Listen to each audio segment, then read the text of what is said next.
Yo, what's up guys? Good morning sa inyong lahat. Mayroon ditong XR125 Fi. Ayaw magkambyo. Hindi pumapasok yung kambyo.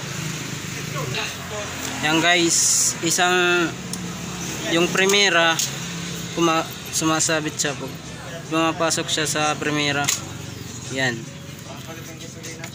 Pero pag segunda ayaw na. Kaya babaklasin natin to.